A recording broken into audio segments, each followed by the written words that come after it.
However, I can say very precisely that it is a multidisciplinary approach to speak about the concept of sustainable development.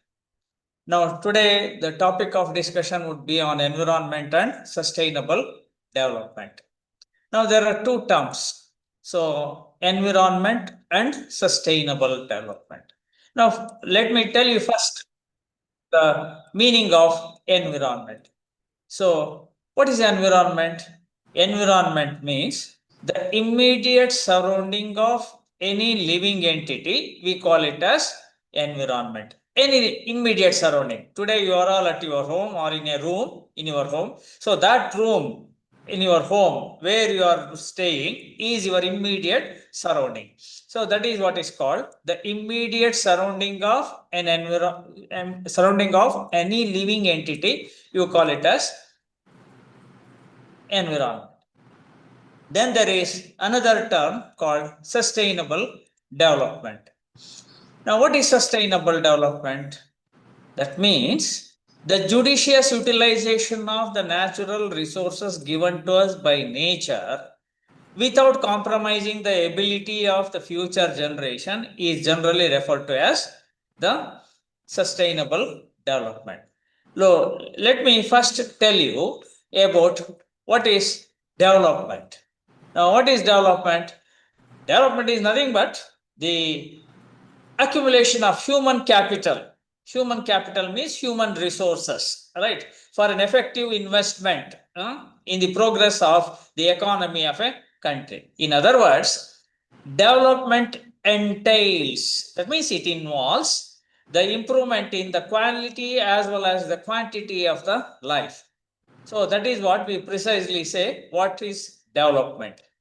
Then the question is that we know that in any country, when development has to take place, it must have the integration and the relationship between the people, environment, and with these their relationship, you can see always there will be the development.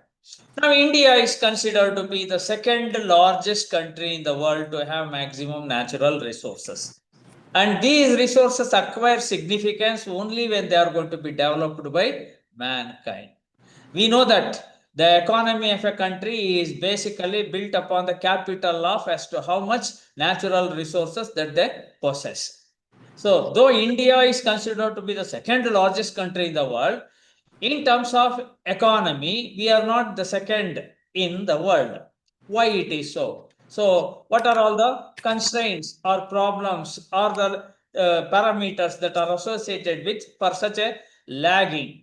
So, these things probably very precisely I would like to discuss in the light of the concept of sustainable development. Now, what is sustainable development? So, as very finely for the first time defined by Brundtland, so it is nothing but the meeting of the needs of the present without compromising the ability of the future generations to meet their own needs. So, what is meant by your needs? See, look at his definition is so precise and so effective. Meeting the needs of the present. Present means the present generation without compromising the ability of the future generations. That means you should see that whatever the resources that are available to given to us by nature should be meant for or should be kept for the availability of the future generations to meet their requirement. What is their needs? So we know that air, water, soil, food, isn't it? All these minerals, forest, wildlife, these are all the requirements for the essential life activities of any living being, including the human beings. In other words, without these needs, human race cannot sustain. So, for the basic sustenance of the life, these are the essential factors or essential aspects. Now, when I say the resources, there are two terms. Resources are given to us by nature. So, nature has given us the resources. Then, what is meant by nature? Very broadly, we can say nature refers to any area or natural areas and the areas that are unmodified by man or areas which have been modified by man during centuries of settlement and beautiful landscapes. All these put together, we call it as nature. It is very difficult to define nature, but very precisely we can embrace these terms. That means the natural areas, the areas unmodified by man, and the areas that have been modified by man during centuries of settlement, and the landscapes, all these put together is referred to as nature. Then what is a resource? How do you define a resource? So resource is a part of the environment or nature which come into the service of mankind. That is how we can define a resource. We know that these natural resources are the basic bricks upon which the economy of a country is built. Now, these natural resources are very broadly categorized into indestructible and destructible natural resources. That means those resources which cannot be destructed by the interference of mankind, they are called indestructible resources. Air and water, for example, they cannot be destructed, but they can be polluted. Pollution is different from destruction. So that is how air and water are considered to be the indestructible natural resources, while destructible natural resources include those resources which can be destructed by the interference of mankind through his activities. What are these resources? They are soil, forest, wildlife, minerals. So these are all destructible resources, though they are given to us by nature. Among these, some resources, even after destruction, can be replaced back into the nature, and they are referred to as renewable resources. For example, if the fertility of the soil is lost, by judicious manuring, you can bring back the fertility of the soil. Suppose you cut a plant which has been cut, the same species or the sapling of the same species can be replaced once again by growing a sapling of the same thing. Okay. And similarly, suppose you kill an animal, through proper breeding technique, once again an younger or an young individual can be produced through proper breeding program. So in other words, all these resources such as soil, forest and wildlife can be replaced back into the nature even after destruction. That is why they are referred to as renewable resources. While minerals, for example, you extract gold from its ore. So, and from the gold you will make jewelry. So, from the jewelry you cannot once again go back to for the gold ore, isn't it? So, that is why it is referred to as a non-renewable resource. For example, another example I will tell you. Suppose you burn petrol or diesel. So when you burn petrol or diesel, it is converted into ashes. It is converted into some products. So it is a natural fossil fuel. So once you utilize it, it is converted into some products which cannot be replaced back into the nature. So that is why it is called non-renewable resources. So all these natural resources are very essential for the economic growth and development of a nation or a country.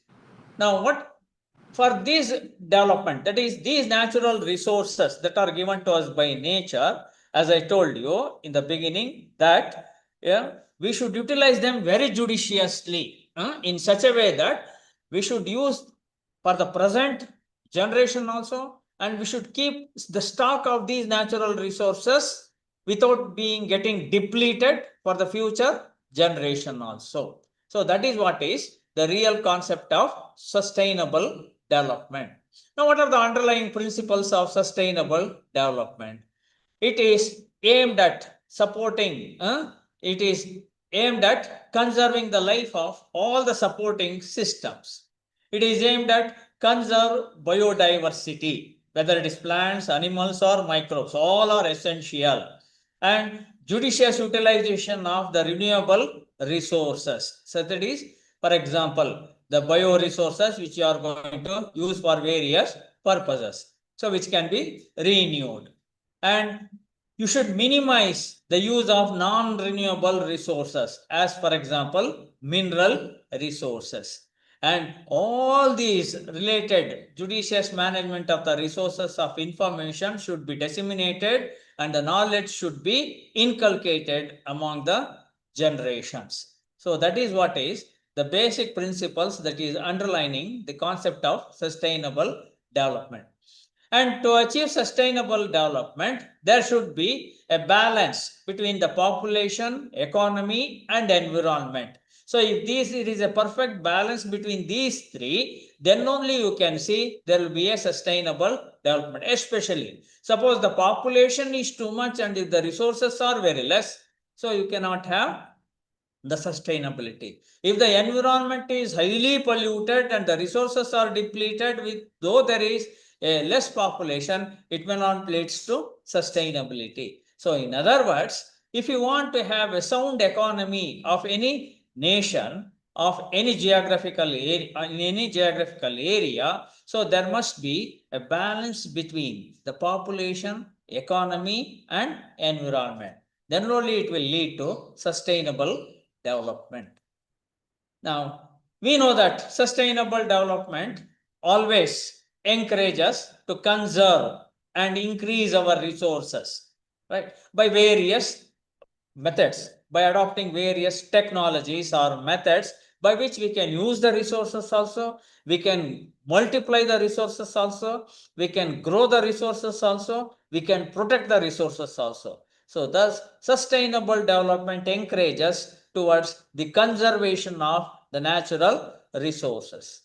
And all the nations, all the countries need the basic needs of, what is the basic needs of all the countries is employment, food, energy, water, and a hygienic environment.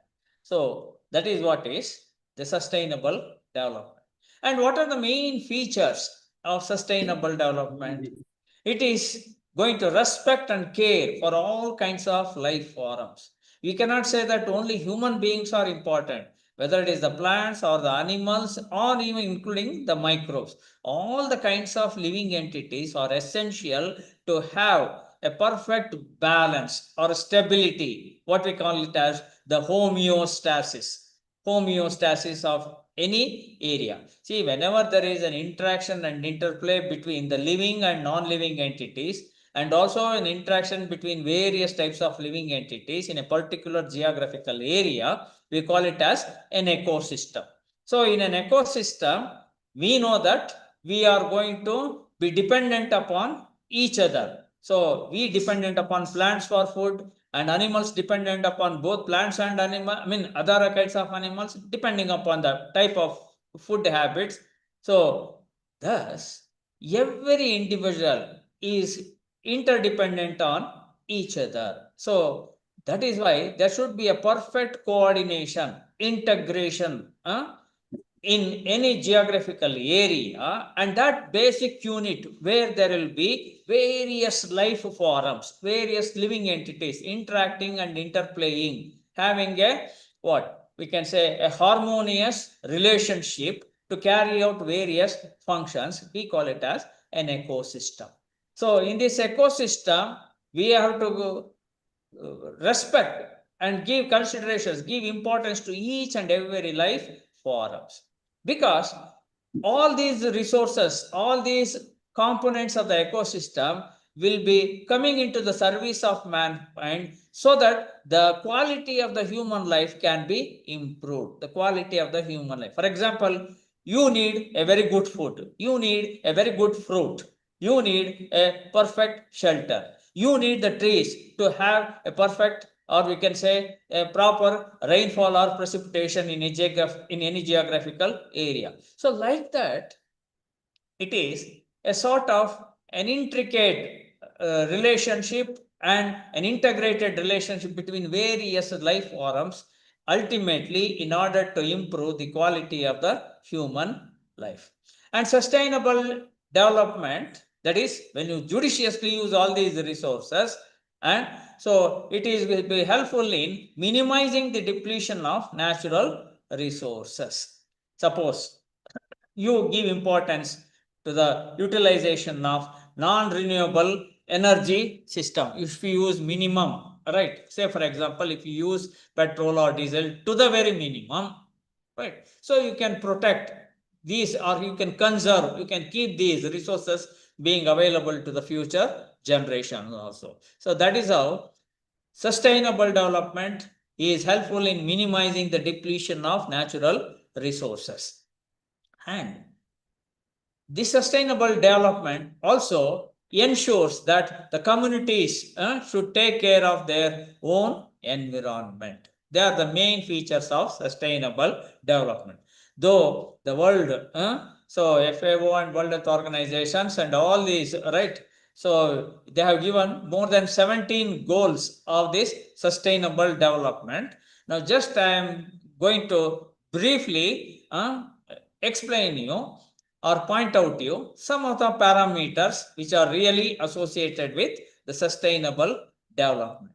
Because we know that why we need sustainable development? Because we need a uniform economic growth, protection of our environment, preservation of our environment, and we should also have a good relationship with our fellow persons or fellow beings, whether it is the human beings or the other plant and animal life. So we should protect the human rights also for judiciously utilizing these resources, and that is why we need sustainable development. Now, there are certain problems that are associated with sustainable development. Though we are having plenty of the resources, as I told you in the beginning, that India is the second largest country in the world to have maximum natural resources. In spite of that, we are not second. We are not ranking second in the economy, because here, whatever that we are producing, whatever the resources that we are having, we are not judiciously managing for the distribution of our resources properly. So there is an inequality of the distribution, right, of the resources. So that is one of the problems in sustainable development.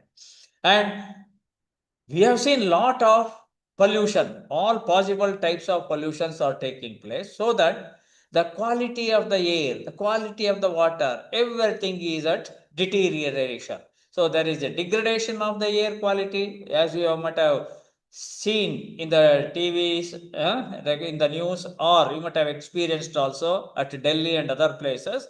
So there is a very poor quality of the air, which is not going to support the well-being of the human beings. So that is why there is a degradation of the air quality because of pollution. So pollution should be totally avoided, but which is not just possible until and unless all the possible types of measures are going to be absolutely implemented. So pollution is another problem in sustainable development, and rampant environmental degradation like deforestation we are carrying out, and indiscriminate way of throwing the plastics here and there into all both aquatic environment and the terrestrial environment, onto the land surface as well as to the water bodies, and the loss of biodiversity. We know that varieties of plants and animals which constitute the biodiversity are essential for the existence of the human life. So that is at stake because of rapid deforestation, industrialization, urbanization, modernization, pollution. So all these things are taking away our natural resources. So and all these things have put that in such a way that there will be a loss of resilience in our ecosystem. So our ecosystem cannot, right, get back to its original way of having the functions and other things. So loss of proper structure and functioning of the ecosystems we are seeing at many places. Some of the ecosystems have been totally lost, and we do not have the proper lack of waste management. So in addition to that, there is depletion of resources, growing water scarcity, population explosion. So whatever the area that is meant for population, whatever the land area that is meant for a particular amount of or quantum of the natural resources is not going to be sufficient for enough to the burgeoning population or the growing population. So that is another problem in sustainable development.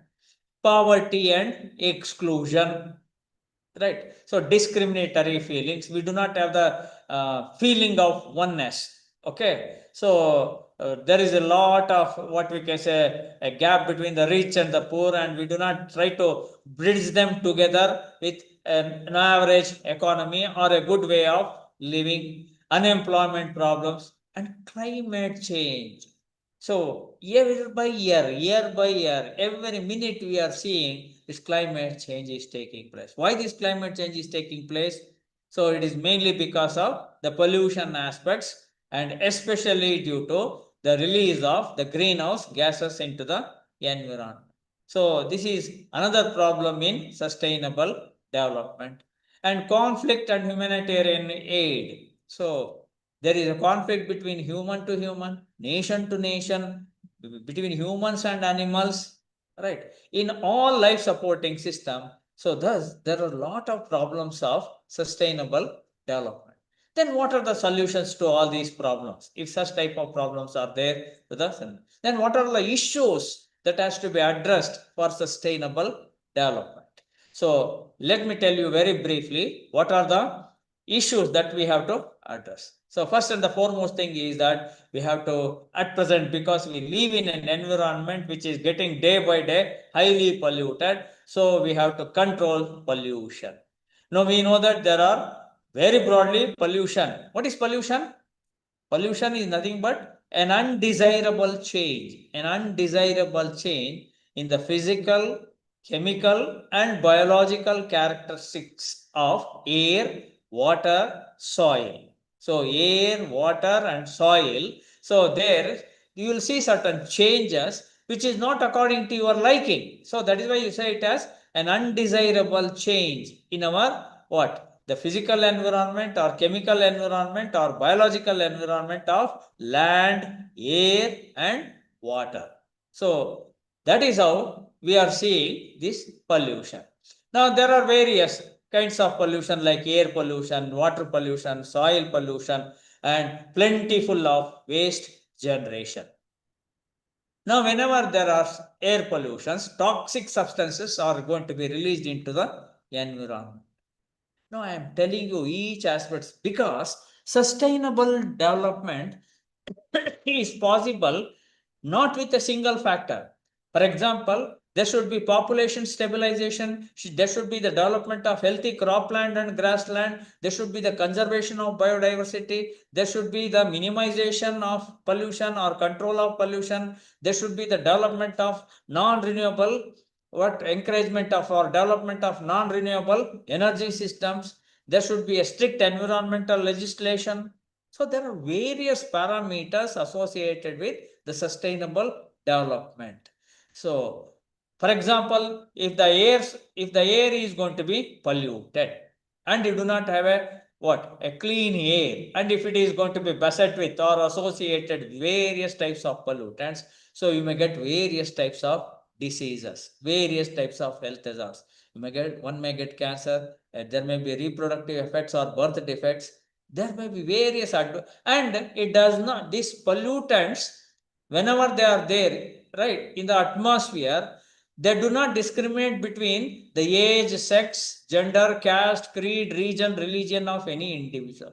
So, right from the pregnancy period of a mother till it is going to be born, or even after it is born, then when it becomes a child, adult, elderly persons. So with all the aged group of individuals, the pollution is going to affect and cause about various diseases. Here just I am showing you very briefly the various, some of the representative examples of various health hazards that we are going to see due to the air pollutants. See, according to the World Health Organization report, more than 6 million children die before their 5th birthday every year. 16,000 children die each day from preventable diseases such as measles and tuberculosis. 16,000 children die each day because of this air pollution. And every 2 seconds, someone aged between the years of 30 to 70 is dying prematurely due to non-communicable diseases. That means non-communicable, they are not going to be carried from individual to individual, like, for example, diabetes, cardiovascular diseases, chronic respiratory diseases. Now, all these health hazards are resulting due to the air pollution. So, more than 7 million people die every year from exposure to what we can say the particulate matter of the polluted air, and at least 400 million people have no access to the basic health care, and 40% lack social protection. This is the World Health Organization report. Now, one is air pollution. Another way is that even in our environment related to the atmosphere or air, ozone depletion. So, we know that ozone is a protective layer when it is in the stratosphere, and ozone layer is a protective layer whenever it is present in the stratosphere of our atmosphere. What is stratosphere? From the surface of the earth up to a region of 40 kilometers, almost 20 kilometers, you call it as troposphere. 20 to 40, almost nearing to 30, 40, somewhere nearby, you call it as stratosphere. In that stratosphere, there is ozone layer. Why this ozone layer is essential? Because this ozone layer is essential in order to see that we should not receive the ultraviolet radiations from the sun. If UV radiations from the sun strike the earth's surface, and if it is going to fall on the human beings, it may cause various health hazards, including cancer, sunburn, eye damage, cataracts, etc. In addition to that, it also may change the genetic material, right? In the human beings, it may be changed. So, DNA mutation may be taking place. So, that is why, so we should not, what we can say, allow the ozone layer to be depleted. Okay. Now, why this ozone layer is getting depleted? It is through our lifestyle. We are all using air coolers, air conditioners, isn't it? Air coolers, air conditioners, refrigerators. What for? What for it is necessary? Because our style, excuse me. Hello.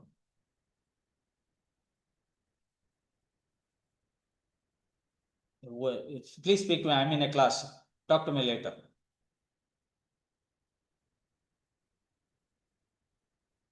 So, here ozone is getting depleted, right, because of the usage of your refrigerator, all these things. Because through refrigerator we see that certain chemicals like chlorofluorocarbons, CFCs, are being released into the atmosphere, and these carbon, that is chlorofluorocarbons, chemicals are going to break down the ozone molecules. They deplete the ozone layer, and when the ozone layer is going to be, that is the ozone molecules are being degraded, isn't it, or dissociated, so there is the thinning of the ozone layer. So wherever there is thinning of the ozone layer, we call it as the ozone hole. We call it as ozone hole. Really, hole as such, you cannot see the formation of a hole in an atmosphere, just because wherever there is a lesser concentration of the ozone molecules being associated, you call it as the thinning of the ozone layer. Okay. Now, through these layers, through these thinning region, the solar radiations, especially the UV radiations, enter into the Earth's surface, and if it is going to fall on the human beings or plants or animals, various health hazards are going to be released. In addition to that, when it is going to be absorbed by the Earth's surface, it adds to the global warming. So, in other words, air pollution can bring about various types of health hazards like respiratory problems, asthma, birth defects, tuberculosis, heart diseases, etc. So, it is never for a betterment. Now, if you consider water, we know that water is an essential component for every living entity. Without water, no living being can survive, because all the activities in the body of any living entity is taking place in presence of water only. And see, about 3% of the surface water is fresh water. And according to this WHO report, more than 1/5 of the world population lack access to clean drinking water. Over 2.6 billion people do not have adequate toilets or sewers or latrines. Now, when water gets polluted, and what are the sources of pollutants and various means and activities, I am not going to discuss all these things, which we are, because you are quite aware of how the anthropogenic activities are mainly responsible for this water pollution also. Now, whenever the water is getting polluted, isn't it? So we see various health hazards are also being cropped up. And it is reported that 4 billion people every year are going to be affected with waterborne diseases. It is killing about 6,000 children every year, and more than 2 million children are killed by diarrhea because you drink water. Water is an essential component for every living being. So, whenever contaminated water or polluted water is going to be consumed, so it may cause various diseases, including diarrhea. So, children, about 2 million children are going to be killed every year because of diarrhea. Now, that is how we should know how to conserve and protect the clean water. And Earth's oceans are the most important sources of carbon. Say, in our atmosphere, carbon dioxide concentration is increasing, means global warming, it is going to cause global warming. And these Earth's oceans are the one which can absorb this carbon dioxide to the maximum. That is, the plants that are present in the oceans are going to absorb this carbon dioxide and manufacture the food material. That is why oceans are the best sink for carbon, and the demand for water is likely to double in the next 30 years. So it is just a graphic representation as how much of water, cubic kilometers of water that we are requiring by, it is a projected quantum of the water that is required by year 2050 for various purposes like irrigation, domestication, and for livestock, etc. Okay. Now, whenever water is getting polluted, just I am giving you the representative examples here. For example, you use fertilizers. In fertilizers, you know that NPK, nitrogen, phosphorus, potassium, all these things will be there. When these nitrogenous substances you apply or spray fertilizers to the land surface to make the soil fertile, okay, now and you water it. So through the water, this nitrogenous compounds are getting into the water, or even it may reach the water bodies of a well or a pot or a lake in an agricultural field, and that water you are going to use it. And if that water is going to be, that is the water which is contaminated with nitrogenous compounds, so if that water is going to be consumed by human beings, then it enters into the blood. When it enters into the blood, it replaces the hemoglobin, right? And it causes a disease called hemoglobinemia. That means the oxygen carrying capacity in the human beings are going to be decreased whenever this water contaminated with nitrogenous compounds are going to be consumed. So in common man's language, you are going to call it as blue baby syndrome, because you will see the entire cheek, bluish gums and teeth and all these things. A bluish nature is going to be on the forehead, and everywhere you are going to see a bluish nature is going to be resulted because of the decreased oxygen in the bloodstream, because that hemoglobin component has been taken up by the nitrogenous compound. So that disease you call it as methemoglobinemia. So it leads to further complications of respiration, and even it may lead to death. Another disease is the Minamata disease. For example, Minamata is the name of a bay in Japan. So this disease has got its name through Japan because it was first reported in Japan. So in Japan after the World War, so many mercuric compounds have entered into the oceans and the water bodies of Japan, into that bay, that Minamata Bay. and these mercury compounds which are dangerous and enter the Minamata Bay. People have consumed this water, and sometimes even the fishes also have consumed this water, and that fishes was eaten by the mankind, and ultimately it reached the man. And when it reached the man, so it caused this crippling deformity. So crippling deformity, losing of the shapes of everything, weakening bones, and all these things have been resulted. And once you lose the shape and everything like this deformity, it cannot be regained, because till today there is no medical remedial measure to cure this disease. So that is why one should not contaminate the water with mercuric compounds. When you go to a doctor, whenever go to a doctor for, see if the doctor is going to check for temperature, you say you are having temperature in your body or you are have fever, so they always put the thermometer to check the temperature of your body. If you are an adult anymore, you are not going to crush it just below the tongue. They keep this thermometer, and at the tip of the thermometer there will be mercury. Okay, but in a child they do not keep it just below the tongue. They will keep always this thermometer in the armpit, because if the child by chance is going to crush the thermometer through its teeth, the mercury may enter into its body, so it will be very dangerous. So, thus, this Minamata disease, which is not having a curable remedial measures, right? Any sort of medical remedial measure, it is very dangerous. Okay. Then, for example, dysentery, right? Amoebiasis is going to be there because of this organism. This is a protozoa. This is an animal, right, which can be seen only with the help of a microscope. So these are present in millions in an ml of water. In 1 ml of water, you will see millions of these what we can say the protozoa like Entamoeba histolytica, microorganisms. Okay, small microscopic animal. It is a protozoan.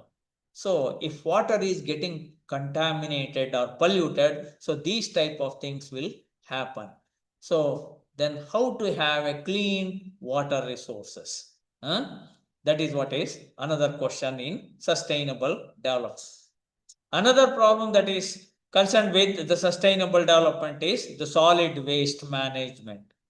Urban India produces about 1,20,000 tons of municipal solid waste per day.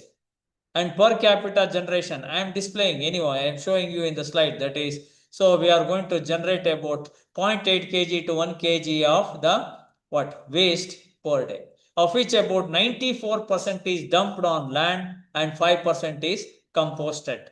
Okay, and 23 metro cities generate about 30,000 tons of solid waste per day, and class 1 cities are generating 50,000 tons of solid waste per day. We know that our geographical area is limited. Our geographical area is limited. We are having 17.78% of the world population. We are ranking number 1. Okay. So our land area is not increasing, but our solid waste generation is increasing. And where do you put them? Where do you dump them?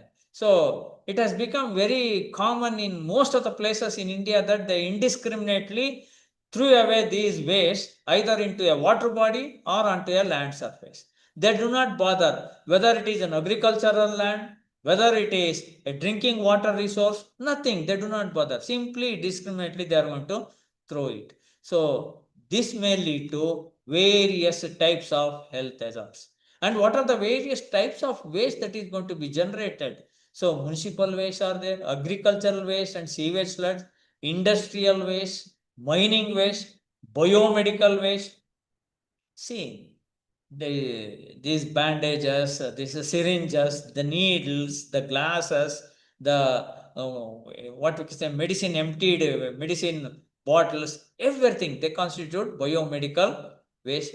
And at present, India is almost ranking number 1 in the generation of e-waste. Each one of us are having more than 2-3 mobiles and computers. Yes, what we can say, the laptops, various electronic devices, and when a new model comes, the old one you are going to discard it. The old one you are going to keep on discarding with respect to all these, what we can say, electronic goods. And what is the use of these things? E-waste, that means all these electronic products will be having certain dangerous chemicals like heavy metals inside their component. It is very difficult to separate these heavy metals from its what? Parts. It's very difficult to separate these parts.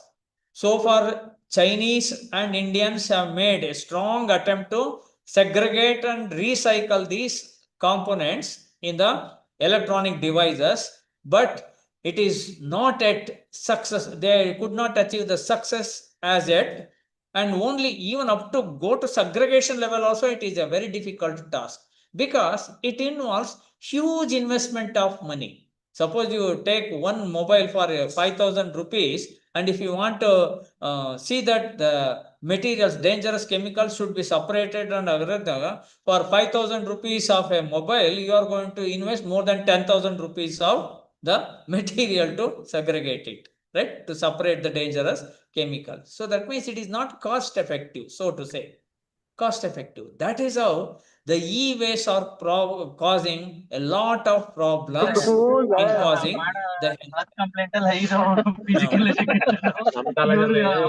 in addition to that, there will be also the radioactive waste. So natural radiations and through various warfares, we are seeing the radioactive waste are also being dumped into the what? Either water body or to the land surface. Now, when all these wastes are going to be generated, sometimes what we will do, we make a heap of all these things. We accumulate all these waste and we lit the fire. We burn them. So when you burn like that, it releases certain chemical compounds like furans. It releases certain chemical compounds, and the name of the chemical compounds, for example, is furan. So if you inhale the vapors of these chemicals, when you burn all these heap of waste materials, it is going to reduce the fertility in human beings. So whether it is a male or female, so they do not bear the child, right? Why one is not going to bear the child? Because even the place where you are living, so also counts. That is what the healthy environment plays a vital role in having a good fertility of the humans. If the fertility is going to be reduced, means this is also one of the reasons sometimes when you are exposed to inhale the burnt materials vapors, like which is going to release the chemical compounds like the furans. And when you dump all these waste materials, it will be the best place for breeding of mosquitoes. Breeding of mosquitoes. Even the bag pickers who collect the waste, they are going to be affected with various skin diseases, respiratory problems, stomach infection, eye irritation. So all these things, in other words, any water that is going to be polluted, including the groundwater through the waste, it will be a storehouse of pathogens, disease causing organisms. So these will be the effects of the solid waste. In other words, the ozone depletion, right? Acid rain, all these things may cause the cancer, and pollution leads to all the health hazards, stress, poor nutrition, because all these are associated with the various health problems. So that is where the importance of this air, water, land, whatever. Then what is the importance of this biodiversity? So biodiversity means the variety of living entities of plants, animals, that including microorganisms or microbes that are present on our earth, you call it as the biodiversity. The variety and variability of the living entities that we are going to see in our vicinity, we call it as biodiversity. Now, as on today morning around 12:15, 12:30, see the population of the world is this much, right, today. And an ideal forest cover as prescribed by the National Forest Policy is, in any geographical area, there must be 33% of the forest cover. There must be 33% of the forest cover. But as on today, we are having about 31% of the world forest cover. So forest and tree cover in India is about 25.17%. Why I am showing these statistics in a couple of slides, you will understand. So 40% of these global forests are in the countries of South America, Africa, and South Asia, in the continents. So that means in these three places, we can see 40% of the global forest. And if you look at India, India is having 328.7 million hectares of the land surface. In other words, India occupies 2.47% of the world geographical area, and our contribution to the world forest cover is only 2%. And India has about 17.78% of the world human population, and India is having the largest cattle inventory. India is ranking number 1 both with human population and cattle population. So we are ranking number 1 with what? Human population, ranking number 1 with cattle population, ranking number 1 with e-waste generation, and we are ranking number what?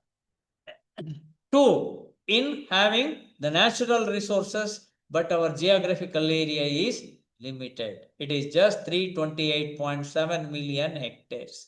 So day by day, with the increased population of the human beings as well as the cattle population, you just think of how much of pressure you are exercising on our geographical area or on our land mass. So India is followed by Brazil and China. Totally, India, Brazil and China, totally these three countries will account for about 64% of the world cattle population. 64% of the world cattle population is being distributed only between these three countries. So that is how we are seeing how much of the distribution of this biodiversity is existing. And in India, we have got about 1,39,550 species of plants, animals, and microbes. Still, more than 4 lakh species are yet to be identified. They have not yet been identified. So far almost about only 1 lakh, nearing to 1,40,000 species of plants and animals and microbes have been identified, classified, right, and catalogued. But still lot of species are there. That is more than 4 lakh species are yet to be identified. That means India is also rich in biodiversity. Now, if you consider Karnataka state, Karnataka is the 8th largest state in the country, and its land area is displayed there. And India is, Karnataka is having about 21.21% of the forest cover. As per National Forest Policy, the prescribed forest cover is 33%, an ideal forest cover in any geographical area. But we are having 21.21%. That means you imagine, even in Karnataka, we are carrying out an extensive deforestation activity, over exploitation of the resources. We know that Karnataka is the home of sandalwood and rosewood, and it supports about 25% of India's elephant population and 10% of tiger population. And 60% of the Western Ghats are located in Karnataka. We know that Western Ghats starts from the mouth of river Tapti in Gujarat, extends up to Kanyakumari. Among these, 60% is running through the state of Karnataka. In other words, Karnataka is rich in biodiversity. When I gave all these statistics, you may ask me one question: why do we need this biodiversity? Do we need this biodiversity?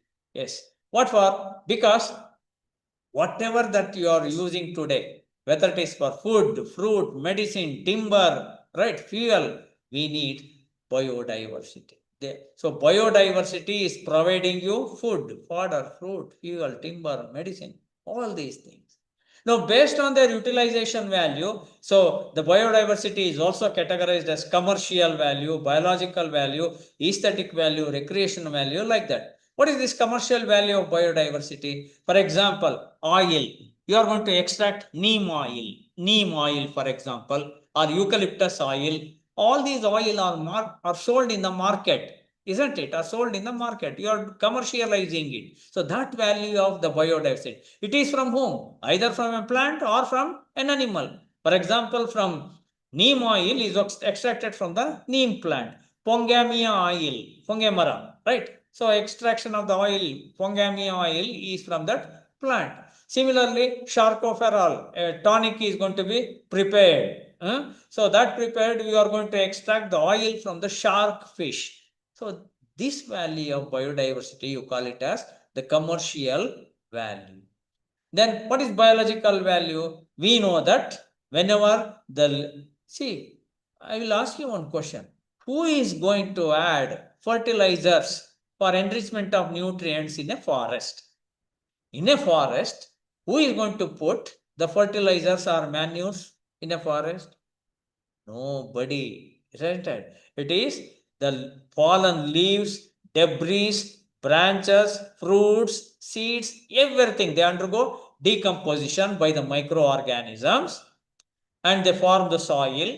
And when they are degraded, it is going to release back the nutrients into the soil. So that means soil formation and nutrient enrichment is because of the microorganisms like bacteria, fungi, and other things. So they are the living entities. And that value, call it as biological value. And today you require large quantity of the fruits, whether it's the mango fruits or guava fruits, varieties of fruits you require. So how these fruits are going to be formed? By the pollination. So that is from the male flower, the male gamete has to be carried to the female flower of the plant. Then they should affect pollination, fertilization. Then they are going to produce the seeds and the fruits. So this pollination is going to be mainly affected by the animals. So it may be the butterflies or honeybees or bats or snails or slugs. So by like any animal. So even ants.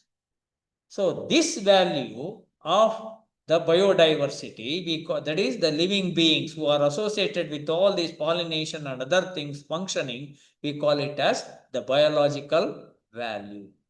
So how much money you are going to pay for a butterfly or for an honeybee, which is going to affect pollination and bring about the formation of fruits in the natural forests or in any area. See, that is cannot be counted. So that is why biodiversity is important. Recreational value. When you look at the beauty of the biodiversity, you are going to be deriving lot of pleasure on seeing the beauty of the nature or biodiversity. So whenever somebody is mentally disturbed or getting retarded, right?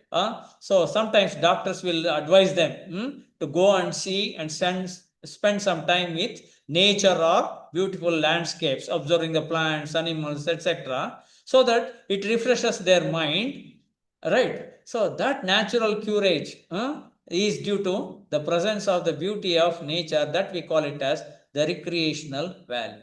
And after seeing the beauty of biodiversity, you may be inspired to write so many things, an art or a poem or a literature or anything like that. So that value, even Kuvempu has become a national, international poet as he was inspired by the beauty of the nature. Wordsworth has become, right, the nature's poet, right, because he was inspired by the beauty of the nature. So that is what is referred to as the aesthetic value of the biodiversity. Then scientific value. See, when you want to produce the varieties and varieties of the living entities, right, you need a greater stock of the individuals for having a liking, for reproduction, for continuation of the generation, isn't it? To produce varieties of crops. Suppose you want to produce varieties of rose plant, varieties of the hibiscus plant. So you need the wild plant species. So that means a greater plant stock, a greater animal stock. Even if you want to breed a new variety of an animal, you need the different stocks. So that is what is called the scientific value of biodiversity. So thus all these biodiversity is important.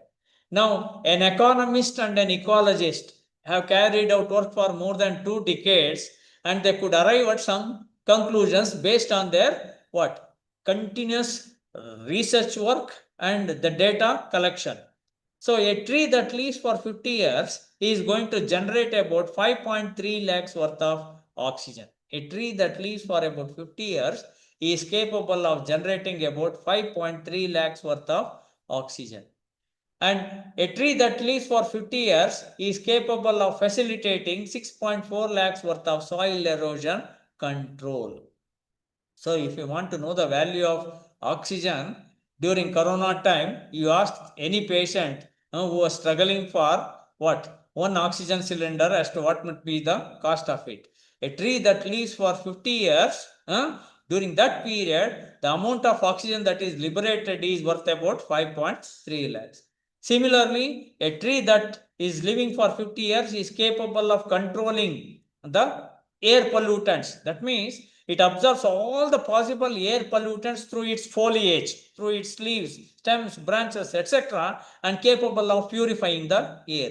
That is worth about 10.5 lakhs. So, a tree is capable of creating 10.5 lakhs worth of air pollution control. A tree that lives for about 50 years is capable of providing shelter for birds and animals, which is estimated to be around 5.3 lakhs. There are various methodologies by which all these values can be estimated. And a tree that lives for about 50 years is capable of recycling the fertility of the soil, which is worth about 6.4 lakhs. And besides that, a tree that lives for 50 years will provide you flower, fruits, timber, etc.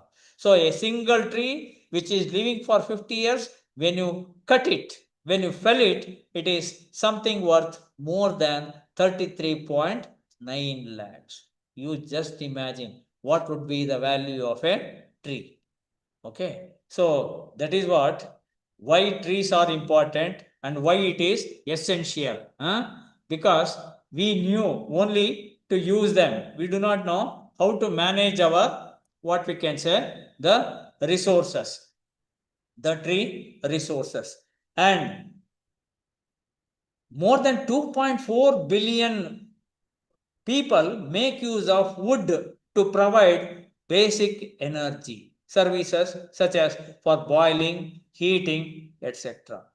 And we know that trees are the one, or the forests are the one, which absorb roughly about 2 billion tons of carbon dioxide every year.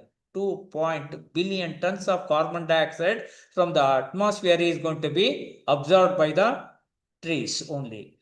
And today, approximately it is estimated that about 3.1 billion trees are being cut every year for the manufacture of paper and packaging materials. That is about 95 trees per second you are cutting. 95 trees per second you are cutting, and approximately about 3.1 billion trees are being cut every year for manufacture of paper and packaging material. I will tell you, just 1 ton of paper, 1 ton of paper, right? If at all you have to repair it, you have to cut about 17 trees. If you cut 17 trees, you are going to produce just 1 ton of paper. And one tree, if you consider one tree, so can produce about 8,333 sheets of paper. So a single tree can produce about 8,303 sheets of paper. See, now just imagine what is the demand of this paper or timber or anything else by the population. So, with our increase in population, can we attain sustainability? Now, another problem associated with sustainable development is global warming and climate change. We know that we are giving out the, what is global warming? Global warming means the release of the greenhouse gases into the atmosphere like carbon dioxide, methane, oxides of nitrogen, etc. When you release these things, they act as a barrier. So solar radiations are coming from the sun, they strike the earth's surface, After striking the Earth's surface, they get reflected back. They want to escape from the atmosphere, but they cannot escape because these gaseous components like carbon dioxide, etc., so they are acting as a shield. So these radiations strike them and get re-radiated back, and thus the Earth's surface is getting heated up. So the Earth's surface is getting heated up, and also the lower layers of the atmosphere, because of the increased concentration of the greenhouse gases in the atmosphere. So basically, the cause of global warming is because of greenhouse gas, change in greenhouse gas concentration. Now, how much of carbon dioxide? Major culprit is carbon dioxide. So, in 2025, as on July, we are having about 427.87 ppm of carbon dioxide in our atmosphere. So, in the year 1900, it was 280 ppm. In the year 1900, it was roughly about 280 ppm. Almost in 100 years, we have doubled it. Now it is almost 427.87 ppm. So day by day we are increasing through our deforestation activity as well as pollution. See, now carbon dioxide contributes about 64% to the global warming. Then methane gas, our cattle population, we know it, we are ranking number 1 through its cow dung and other things. The methane gas generated, it contributes to about 19% of the global warming. And through refrigerator, whatever the carbon, chlorofluorocarbons that we are releasing contributes about 11%. And through pollution of especially industries, so nitrous oxides contributes about 6% to the global warming. So in other words, if the amount of solar energy absorbed is greater than the amount of radiated, then the earth starts getting heated up. So because of this, what? Greenhouse gases. Acid rain. So because of pollution, we know that chemicals like sulfur dioxide, when you release it into the atmosphere, it combines with water during rainfall and reaches to the earth as acid rain. Acid rain. Now, with all these things, there will be a climate change. Why this climate change is going to be resulted? It is going to be resulted because of global warming, ozone depletion, acid rain, and deforestation. Now, why we should be concerned about global warming and climate change? Because when global warming and climate change takes place, look at here, bullet wise I am showing you. An increase in temperature in lower atmosphere resulted. So land surface increase in temperature, oceans will be, there will be an increase in temperature. When all these increase in temperature takes place, the glaciers, polar ice caps will melt. When these things will melt, the sea level rises. The sea level rises. When the sea level rises, the land mass submerges. So that will be the impact. So it has been predicted that by 2050, around 1.8 degrees centigrade to 4 degrees Celsius of an increase in temperature can be seen, which is going to affect forest, biodiversity, agriculture, coastal line, and all these things. And see now the polar ice caps, glaciers, all these things, sea ice sheets, everything is going to be melting. It will ultimately, this water will join the sea so that the sea level rises. So it has been predicted that by 2030 to 2035, most of the coastal cities will be what? Submerging. The land mass of these cities, probably Bombay, Kolkata, and all these places, most part of it is going to be submerged in the what? Sea water because of this global warming. Now, how this climate change is going to affect? So, every year, about more than, it has been projected that by 2030, 250,000 people may die due to various diseases of this global warming. And also, so due to pollution, more than 7 million people may die. So, likewise, various diseases may be what? Resulted because of an increase in temperature. Now, can you stop this global warming? Yes, you can stop, provided if you can judiciously manage your resources and use your resources. So, we must admit that climate change is everyone's problem. No agency, no government, no scientist can fix it for us. So we are all together. We should change our lifestyle. Our lifestyle has to be changed. Now, parameters of the sustainable development means maintaining a sustainable population, maintaining productivity and profitability of environment and natural risk. In other words, to have a balanced economy, you should strike a balance. You should check the growth of human population. Population explosion should be controlled. We know the carrying capacity. So, owing to the availability of the natural resources, we must have the population so that there will be a stable, what we can say, environment and stable economy, a stable human beings, a stable human beings population. Likewise, so we should see that the stability should be attained. So, then another method is that we should protect our environment and conserve our natural resources. So whatever the resources that are there, they should not be depleted or decreased. If they are going to be depleted, there will be an imbalance. So on one hand, you are what? Growing in your population. On the other hand, you are depleting or decreasing your natural resources means there will be an imbalance. Haves or suppressing the have-nots at many places. That is what is another thing that is plaguing this what? The concept to achieve them sustainable development. And so you should use the proper what we can say technology for promoting this what sustainable development. We know that in India, so plenty of wasteland is being available. So about 13.03 lakh hectares of land is available in Karnataka. For example, wasteland is available. About 6.8% of the Karnataka's geographical area, wasteland is available. And if you consider in India, about 16.96% of the total geographical area is a wasteland. That means about 55.76 million hectares, 75.76 million hectares of wasteland is being available in India. If you convert this wasteland into a green land or a productive land, then you can minimize the pressure on natural forest and you can protect your natural resources.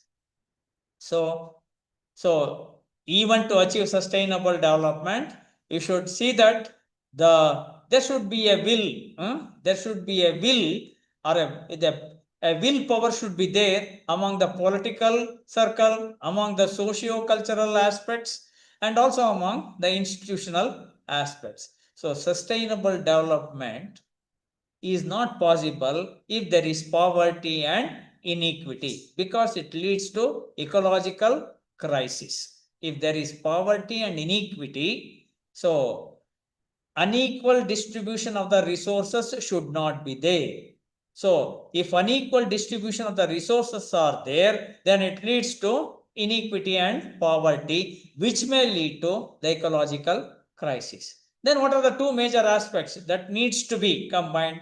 So you should meet the human needs, keeping the natural capital intact. The natural capital should not get depleted. You should know how to grow, how to multiply, how to protect, and how to preserve these what we can say natural resources. The two key principles needed to be observed are intergenerational equity. Intergenerational equity. So from your generation to next another generation. So you should know how to have a balance for keeping all these resources. Another is intragenerational equity. Another is intragenerational equity. So, in other words, this sustainable development is not fixed one, it is a dynamic one. So, it changes along with the time. So, there should be a transition, say, from fossil power to solar power, sorry, from all these things, from loss of cultural and biological diversity to increased cultural and biological diversity. Rather than having independence to yourself, you should be interdependent. And see, ultimately, at present, you are having a materialistic goal. No, it should not be. It should be a human satisfaction goal. So, in other words, there is a global transition. Now, people are realizing what is the importance of resources and the humans and the resources, biodiversity, all these things. So, ultimately, sustainable development means harmonious integration of a sound and viable economy, responsible governance, social cohesion, binding different individuals from various caste, creed, region, religion, and geographical area to be they should be integrated into one, right? They should have the development of feeling of oneness. So without any what we can say ill feel, ill feelings, so to say, ill feelings. So you should come together, and all of you should work together ultimately to protect your environment. You cannot say that it is not my job, it is their job, this job. Whether I am an arts man, social man, science man, it is nothing to do. Everybody one is breathing in air. Everyone is breathing in oxygen only, isn't it? So you should not feel that oh, it's the duty of an environmentalist to grow trees. It should be the duty of only a botanist to protect forests. No, if they only protect, if they only then, do you think that only those people will consume oxygen? It should be the duty of each and every individual and every species on this earth to see that we should judiciously manage our resources to see that life should be sustained on this earth. So, sustainable development means there should be an economic development. If economic development has to be attained, there should be environmental protection. If you protect environment properly, you will be having a social right reformation, and for all these things, you should have people's empowerment. And if you want to have a healthy environment and to achieve sustainable development, all these parameters, you should know how to manage the solid waste, conservation of and strict environmental law to punish the guilty, conservation of rainwater, biodiversity, pollution of control, energy conservation, and various hazards, floods, tsunami, if anything happens, how to mitigate them properly. All this, if you can keep, then only you can have a sustainable development in which you can be happily living. See, ultimately, whatever the action that you make, so you will get reaction. Suppose you pollute this, you will get the polluted product, isn't it? Suppose even in an agriculture field, if you grow the plants with a polluted water, you get all these pollutants being absorbed in the plants, and the same plants you are going to consume as a food. For every action, there will be a reaction, isn't it? So we know that the human beings are originated, or all life forms. Life basically originated in water, they say. And through the process of evolution, we know that pisces, frogs, reptiles, like various animals have been evolved on this earth, like monkeys, then the ancestral man, then the modern man. Now, when the modern man has developed various technologies, he started developing the various aspects, forgetting about his environment. So he started causing global warming, pollution, sea level rise, and ultimately the place from where he has been originated, he wants to go into the same place. So that is why one should see that we should protect our natural resources. There is no place like home. So we should not, there can never be again also. So do you want to part? The ultimate message is that if you want to have a sustainable development, conserve, protect your natural resources, manage your resources very judiciously. See that these resources should be also kept for the future generation. If you are not going to be awakened to minimize the pollution, to check the population, if you do not forget to protect or conserve the biodiversity, and if you allow deforestation, and if you are going to be instrumental in causing the air pollution, water pollution, soil pollution, and ultimately all these parameters are causing the global warming and climate change, a day may come, days may not be so too far away, to add one more species to the list of endangered species, that is Homo sapiens. So, though it is a very, very vast topic, all the parameters, right, cannot be what we can say explained in a short span of time. So I just want to give you the glimpse of this concept of sustainable development in relation to the environment. And as a faculty or as a student of economics, we know that ultimately, if you want to have the economic stability, there should be the stability of the natural resources. If there should be the stability of the natural resources, it should be the inborn duty of each and every citizen to have a social cohesion, isn't it? A will to come together and non-corruption attitude at all levels by all the individuals. So if all these things are integrated, then only you can have a real sustainable development, and we can really keep the stock of these natural resources for the future generation with an